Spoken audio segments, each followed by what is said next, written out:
Do you know I have a Toyota Camry that crossed 500,000 miles? You must be thinking, it is a garage queen. Wrong. It is a daily driven car that has seen traffic, cold starts, long highway runs, everything. Secretly, I had a plan that I'll push it past 900,000 miles and prove it that just how far these engines can really go.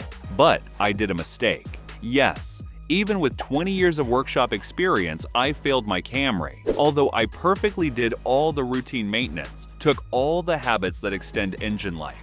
But I made one mistake. I trusted what the dashboard showed me. Although I had seen this pattern before in other cars, and I had warned customers about it. But when it came to my own Camry, I ignored what the engine was trying to tell me. So, in today's video, I'm going to share my own experience with you. I'll break down that one mistake that started it, the warning signs that quietly appeared, and the exact failure that finally killed the engine.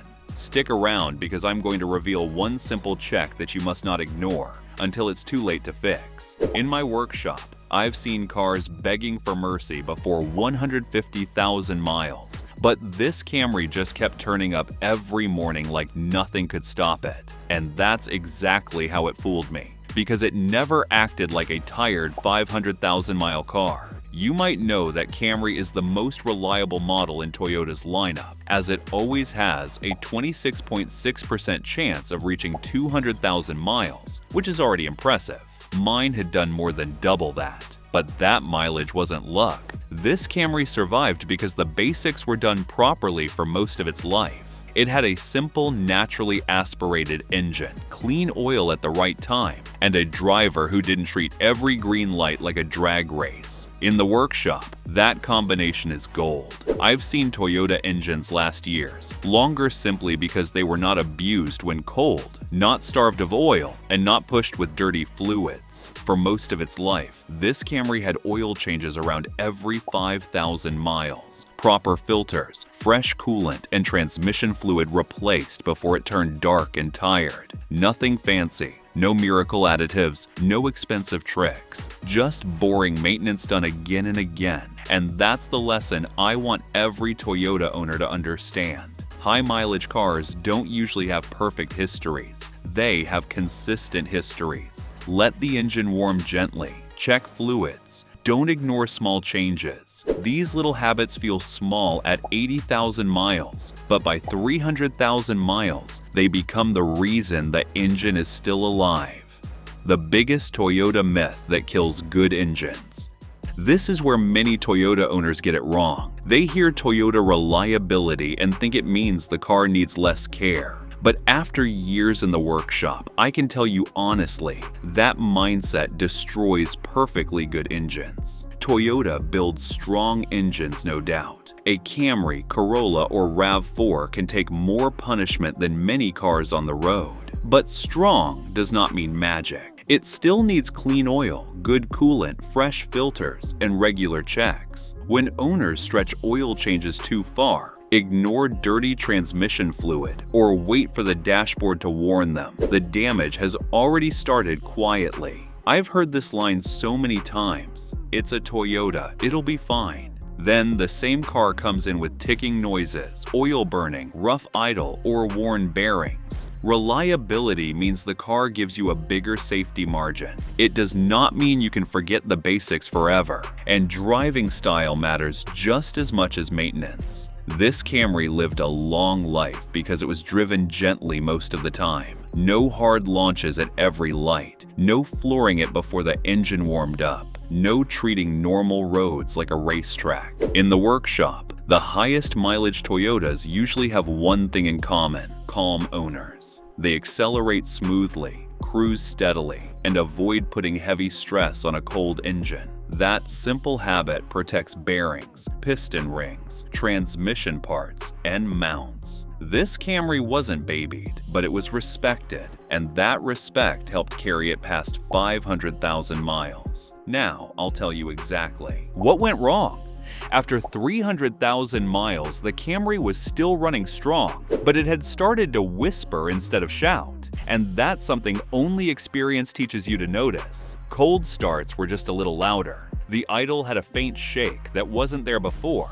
oil level? It wasn't dropping fast, just faster than it used to. Now in the workshop, this is where most engines begin their second life or their slow decline. I've seen plenty of Toyotas at this stage. A Corolla with 280,000, a RAV4 with 320,000. They don't fail suddenly. They start giving you hints. And if you respond early, slightly shorter oil intervals, closer monitoring, they go another 100,000 without drama. This Camry, it still felt solid, and that's what fooled me. The repairs that came up were completely normal. Water pump started weeping, replaced it. Alternator got weak, swapped it out. Suspension was tired, refreshed it. Every time I fixed something, the car drove better again. That creates a mindset in your head. The big stuff is still fine.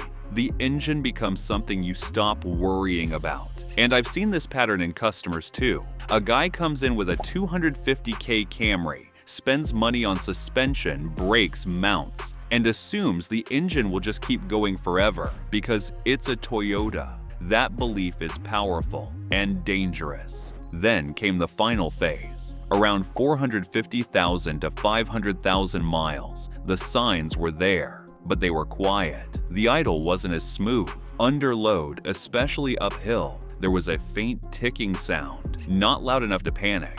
Just enough that if you knew engines, you'd pause for a second. And the oil. This was the biggest clue. It started dropping between services more than before. Not empty, not alarming, just enough that it should have made me check more often. But here's exactly what happened, and I want you to picture this clearly. But before that, if you made it this far, then consider liking this video, giving it a thumbs up, and subscribing to my channel. This helps me bring you more honest car advice. Trusting dashboard alerts. Instead of manual checks, the dashboard was clean. No oil light, no temperature warning, no check engine light. Everything looked normal from the driver's seat. So instead of checking the dipstick every week like I used to, it became once in a while, then even less. In the workshop, I've told so many people this line. The oil light doesn't mean low oil, it means no oil pressure. And by then, damage has already started. But with my own car, I didn't follow that advice as strictly as I should have. What was happening inside the engine was completely different from what I was seeing outside. During acceleration or highway driving, when the engine needed maximum lubrication, the oil level was sometimes just low enough to reduce protection. Not zero, but not optimal either. And that's where the real damage begins. Severe internal wear. Despite no warning lights, bearings rely on a thin film of oil to prevent metal-to-metal contact. Once that film weakens, even slightly, wear starts increasing. Not instantly, not dramatically, but steadily. Camshaft lobes begin losing their smooth finish. Piston rings don't seal as tightly. Clearances start opening up. I've opened engines like this before. From the outside, they sounded a bit rough. Inside, they were worn everywhere. Not broken, just tired beyond recovery.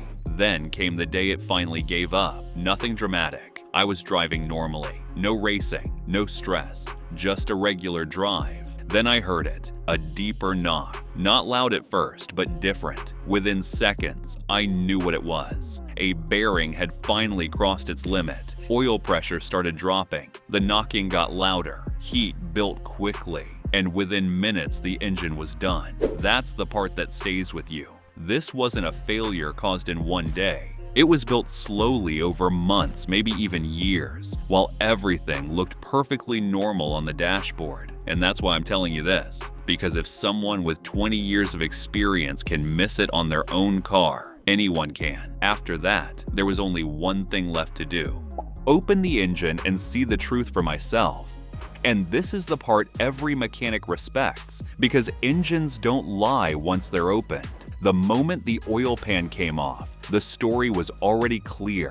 Fine metallic particles sitting in the oil that tells you wear has been happening for a long time. Then came the bearings. Worn unevenly, surfaces no longer smooth. That thin, protective layer they rely on, gone in places. Moving up, the crankshaft journal showed scoring. Not deep gouges, but enough to confirm inconsistent lubrication over time. The camshaft wasn't perfect either. You could see the loss of that clean, polished finish it once had. Again, not destroyed, just tired. Then, the pistons and rings.